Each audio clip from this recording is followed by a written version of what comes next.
keep talking or? Oh no, I got you just now. Okay. Jen. Yes. Oh, sorry. I'm How so are you sorry. feeling?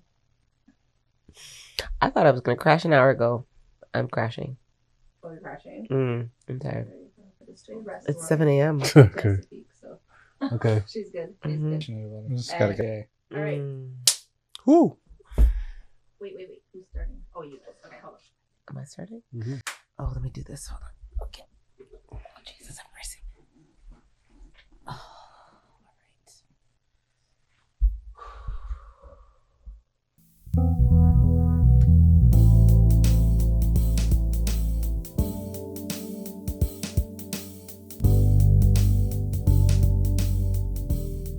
Thank you so much for joining us on Sam and Jen Got Divorced. It is great to have you here. We are back with another great conversation.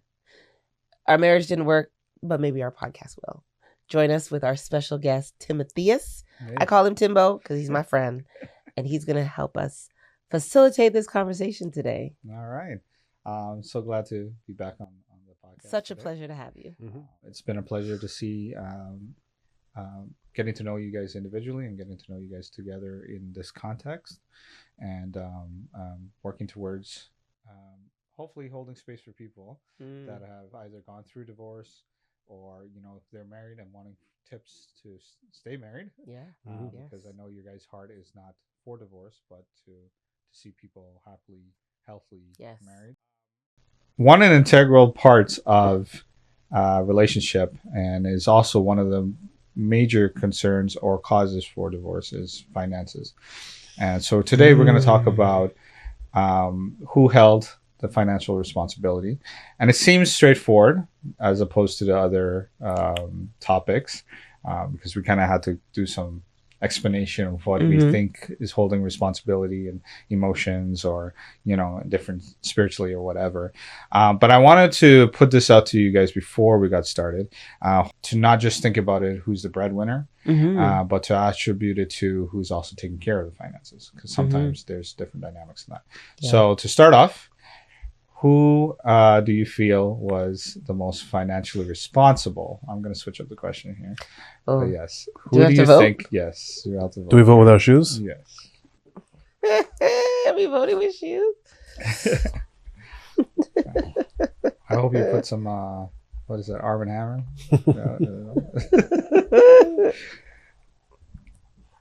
Oh, literally taking off my shoes. Fun fact, my first job was selling shoes. Ooh. Was it? Foot Locker? Seniors. To No, seniors. Old Italian shoe store. Oh, Okay. Who do you think was the most financially responsible in your relationship? 1, 2, 3, go. Okay. This like a change. You guys were unanimous. What? That's No. crazy. Yeah. Okay. I guess we'll start. Oh, wait, we can just go. Well, Okay, wait. Financially responsible or who carried the relationship financially? Financially responsible. Okay. Yes. Yeah. And maybe we'll do a follow-up question. Cool. Who do you feel was taking care of the responsibilities of the finances? Same answer. Oh, okay. Samuel, we'll throw it to you. Why do you feel like you were the most the one that carried the finances in the relationship? I think so. You mentioned not just being the breadwinner, but also, just taking care of financial responsibilities. In a sentence, I would say that I provided more of the financial planning and visioning, and if we look at financial management as planning and execution, I think I led the planning and I led the execution. I mismanaged more of the money without question, but that's why I answered the way that I did, just because I felt like those were I was responsible for leading both of those areas. Okay. Gotcha. Yeah, I would say that, the first question, financially responsible, is a clear one. Like, in terms of spearheading or I know the word, encouraging us to like learn and expand and build good financial habits. Yeah, I think you suggested one thing. So we did that one thing. But okay, so we did Financial Peace University. Shout out to Dave Ramsey. And that helped to shape our thoughts and minds around like debt, saving, future planning. I think I was also already well versed in like saving and like budgeting and whatnot. I didn't have like a clear, program that I was following, but I knew how to create an Excel spreadsheet and balance a ledger. So I think like in terms of getting us to do things together in a formal way regarding finances, yes, I think Samuel takes the cake on that. But then in terms of like execution and our habits that we had already built, like when we got married, we got when we paid for our wedding and all this stuff, like I had money saved. Samuel was like, I'm working out here in these streets. So I was already like taking steps towards financial independence and, good habits when it came to finances, which continued into the marriage. It's not like that I lost them or anything, but I didn't really take any like formal steps in that area. Okay. The next question I have for you guys is, how does financial responsibility, or whoever's holding it, shape the relationship and the power dynamics? I think security and safety are closely attached to finances. Okay. For me. So if it feels like there aren't enough finances or we're not doing the things that will set us up for the future in terms of finances, that erodes safety and the feeling, I should say, not literally, but the feeling of safety and security for me. So I think it has great impact on the climate of the relationship, right? Because if I don't feel safe or secure, then I'm anxious, doubtful, and I'm constantly looking for other ways to find that sense of safety or security. Okay. Right. Sam, the same question. I guess I want to expand on the question a little bit.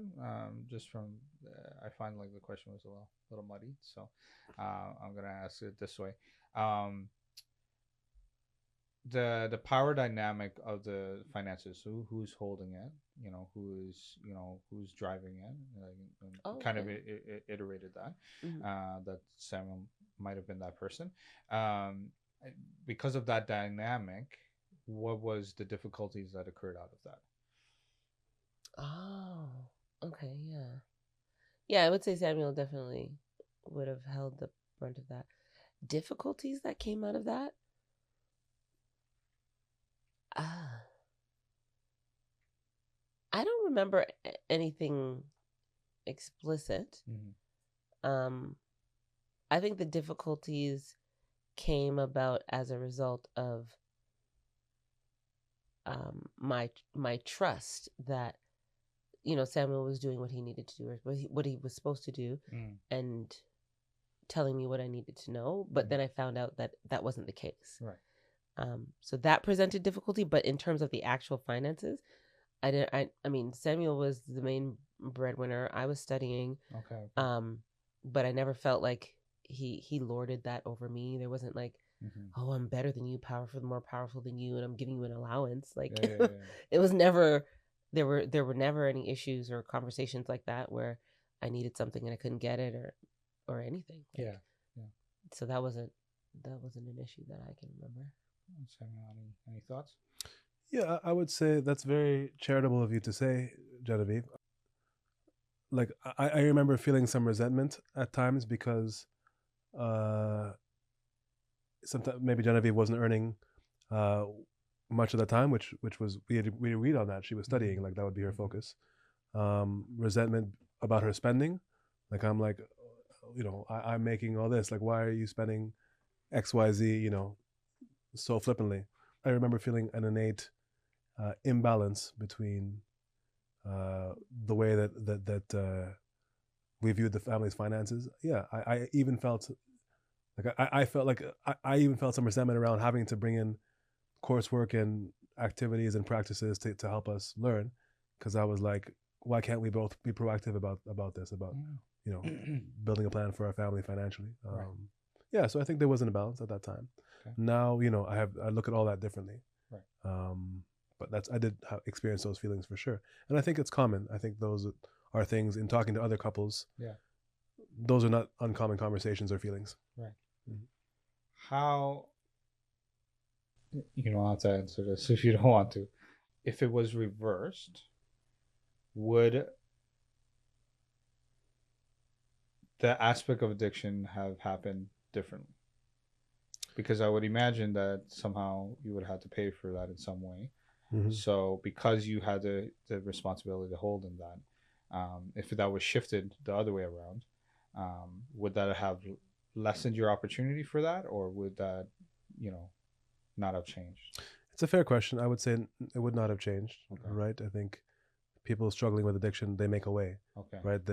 By whatever means necessary. Okay. And I was no exception to that. Right? Okay. So I think in times when I've struggled mightily with addiction, sometimes I've had a lot, sometimes I've had a little, but I've always found some sort of way to experience that, to solve that inner malady through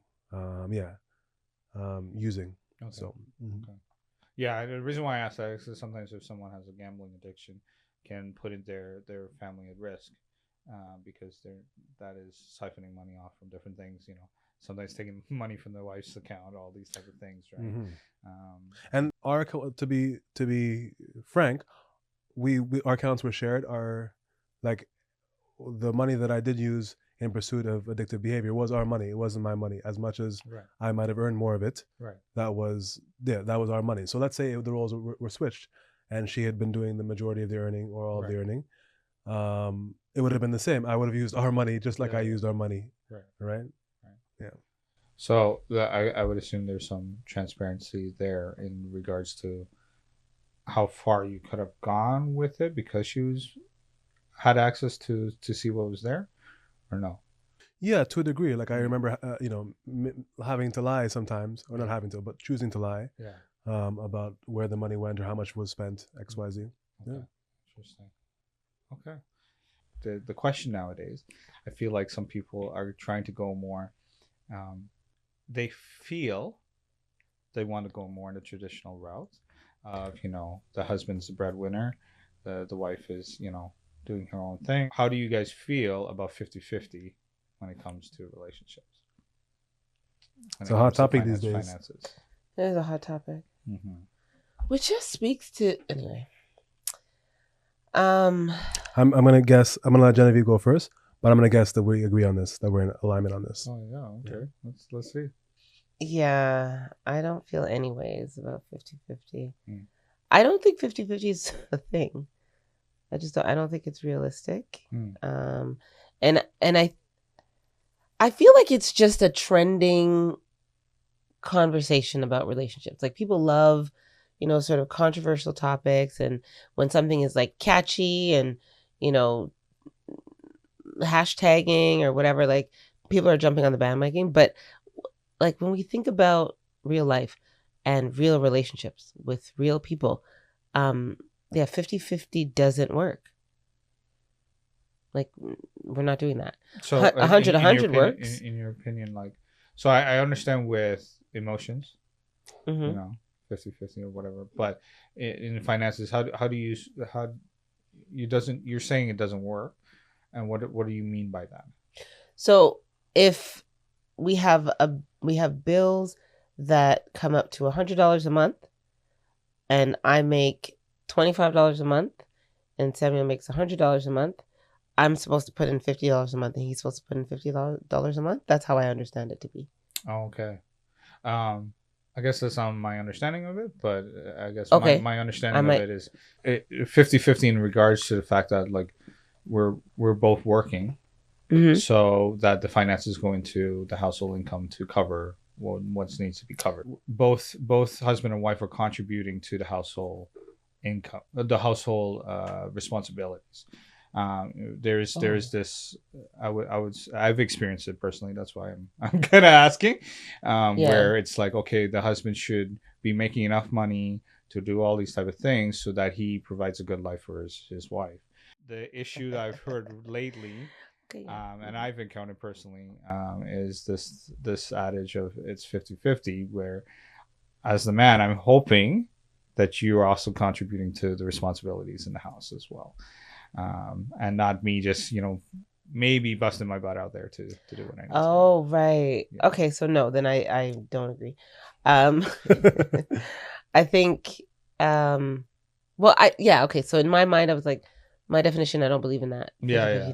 But in your definition, yeah, I do agree with that. I think if a man is taking on a wife, and this might be traditional or African or whatever it is, but if a man is taking on a wife, then he ought to have the means to take care of her and provide for her. And that means specifically making sure she has shelter over her head and she is free to pursue or to help them build their towards their future, their purpose, their mission, whatever in life. And if they so choose, raise kids and, to take on maybe the brunt of the emotion work, the kinship ties and the housework or whatever. But I just think she should be free to do what she wants if he wants to take her on as a wife and she wants to accept. I personally think that. And whatever that looks like at the end of the day, I think he should have the means to take care of her. Like I'm a traditionalist in that way. And so if I don't care if I'm making more money, like you're paying the mortgage. Okay. Like I don't know if I said I agreed with you before speaking. I don't know if I even knew that you felt this way. I did. Well, I mean, didn't you pay the mortgage? No. The thing is, no, we had these conversations. We had these conversations beforehand. Okay. I mean, I don't disagree, but I still feel surprised to know that this is how you felt. I feel like the couple should just work it out, like whatever works for them. Maybe she's Oprah and he's Stedman, and that's fine, right? Or maybe he's, I'm trying to think of a rich guy who's not divorced. Maybe he's a rich guy who's not divorced, and she's a woman who's happy. So many people are divorced, man. I know. I heard about like 3 divorces in the last 2 months. I was like, Happy New Year, getting a divorce. What? Oh man, Merry Christmas, getting a divorce. Yeah. I think it depends on there's nothing wrong with a woman wanting to have the lifestyle that Genevieve described, where the man is taking on 100% of the financial burden. There's nothing wrong with. So it doesn't mean he has to take it on. It means he has to have the means to take it on. Okay. So whatever the decision is between the two parties is their decision. Okay. But what I'm saying is, if a man is going to take on a wife, he should have the means to take care of her. When you say the means, do you mean to X make amount sure in the account? Do you mean this type of career established? What does the means look like? Oh, the means just looks like you guys, you're providing her with a place to live. Like she has shelter and basic needs or whatever. Yeah. I'm not talking she needs Cartier and whatever watches, but have the means to take care of her and to maintain some kind of security and safety that she can rely on a daily basis, right? She can, if she never works, which she probably wouldn't do that because of the day and age that we live in, but if she never works, he's able to provide. He's able to make sure that all the bills are paid and so on. Again, that would likely not be the case. And in this day and age, when people have conversations, they're like, okay, I'll contribute this and I'll pay these bills or whatever the case is, which is fine. I'm just saying that the standard should be, he's not coming in expecting her to take care of him. No, I get that. But I think, I guess in the relation to what I'm talking about is because things are so high and stuff like that, most families are doing dual income, right? Whether you have kids and all that kind of stuff, is dual income. There's this thought sometimes of the husband is taking on the full responsibilities for all this stuff. At the same time, the wife might still be working. Yeah. but not necessarily, but wanting the husband to take on the responsibilities for that. You know, renting and all these type of things is not what it used to be. So when it comes to, and this leads to my other question, I guess I'll kind of segue in here. How do societal expectations about gender and finances affect how couples divide their financial responsibilities? Or in this say, and I will also add to that economic things. There is societal expectations, I think, vary in different subcultures. It's going to be different, right? Black American is even going to be different than Black Canadian, than Black Caribbean, then Caribbean, then American. There's some variations there. So it's hard to say, especially now that we're more well traveled. Or I'm more well traveled. You were always well traveled. There's just a million different ways to do everything. In Europe, they're 100% splitting, because the reality is they're like, why would only one of us work when the life we want is going to cost X amount of money, right? So the more money we have and we can build together, the higher our life is going to be. Like, we're practical. Not everyone's an entrepreneur. The way that even America looks at entrepreneurship relative to, let's say, the way Germany looks at entrepreneurship are night and day, right? The American dream is based on you can have whatever you want.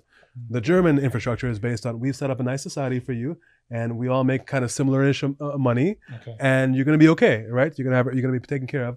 Just get a job that works, with your gifts, right? Whereas in Colombia, it's the opposite. Colombia, the expectations on women and men are very traditional. The men are paying, the women are being super feminine and filling that traditional role, right? To a greater degree. Where I land personally is that I agree with what Genevieve said, essentially, that ultimately it's up to the man to make sure the family is taken care of, right? They can have discussions about who's going to do what. Again, maybe like the discussion that Genevieve and I had was that neither of us were working in careers when we met that we really felt passionate about. We had bigger desires and bigger dreams.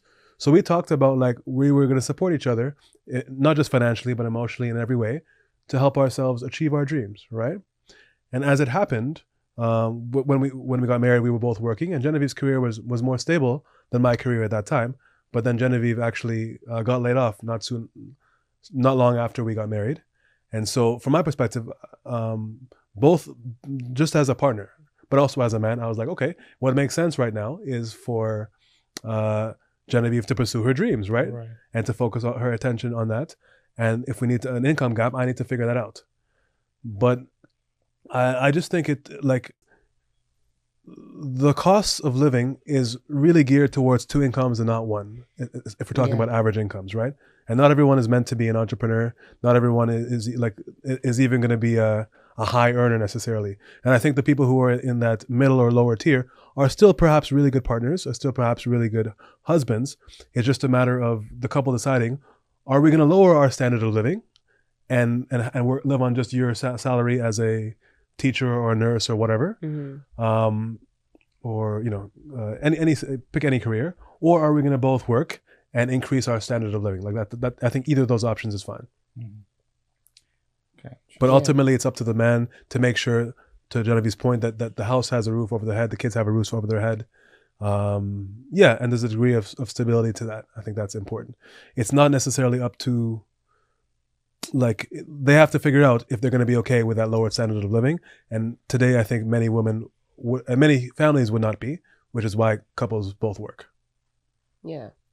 And I think because women have outgrown the, industrial wage earner men, era, the wage earners, the man era, and have advanced in terms of education, advanced in terms of, just access to funds and opportunities. I think women are less inclined to live below a certain level or below whatever they want, and provide it for themselves. And if a man can't or won't, then there isn't so much of a loss because women can do it for themselves. And that's not to say, oh, we don't need men and I don't need a man. And that's not the direction I'm moving in. But in terms of finances, women do make a lot of money. In fact, I think women out-earn men now in the West. So, I mean, that puts things in a very different light when it comes to relationships and power dynamics or control or, you know, even the pool of men that women might be looking to pick from, or vice versa, you know, because it's like, do you want to be with a man who earns less than you? Can you do that? Are you going to look down on him? You know, there are all those sort of ideas about money, and our relationships with money speaks volumes in relationships with other people. Like I literally know somebody who, like, this was 3 or 4 days ago, was like, oh, well, you know, people don't like me because I like expensive things. Mm-hmm. And it's like, well, that wasn't really the reason, but the point is that when you make a certain amount of money, you can command a certain amount of respect in our society, right. Because people attribute or ascribe value to you because of your bank account, right? And you're seen more favorably and whatever. So I think, you know, just in terms of relationship, like, women have a lot of options, and if they can't be with a man who's willing to, or who has the means to provide for them on the level that they can provide for themselves on, then it seems unattractive on some level, you know? So yeah, I think those things need to be taken into consideration. Yeah, for sure. I think that's tough that the median income for men are $50,000 a year. Wow. So it's kind of tough when I've seen in my own life where I have friends, the female friends there, you know, you ask, well, but men must be making 2-3 times more than me and all these type of things. I feel like you can be missing out on a lot of good relationships. Absolutely. Because I understand it. I understand it. Like, the need for security is there. So, like, to your point, it's maybe lowering the level of income, like the life you want to live. But then at the same time, like, because of the economics in Canada and Toronto, especially here, for sure. For you to, you know, they say the average person has to make $28, I think it is, an hour in Toronto, like downtown Toronto, because of the rent and all that stuff, right? So even if you're like working a regular job and like you're barely even making the bubble, so, you know, when you come into a relationship now, it's like, okay, are we sharing this together or not, right? And like you said, it depends on the relationship. You gonna say something? Well, I was just thinking about the financial aspect of that agreement, financial aspect of marriage. And I think that can be, I think that's a huge thing. And it also dates back to, you know, pre-industrial revolution. So we're getting married knowing, you know, we're entering this contract so that our lives can be improved financially. But I think women are, like, the messaging towards women, especially and primarily in our society, we talk about all levels, media wise, you need to marry for love. You need to you find your Prince Charming. You need to, you know, wait for that the 2.4 carats. You need to like that messaging sometimes can be a barrier to seeking out, you know, just healthy good relationships with people who don't make the kind of money. Right. You know? Thank you all for joining us today. Make sure, if you haven't, that you like, follow, share, subscribe. We'd love to have you, and we'll see you again soon. Next time.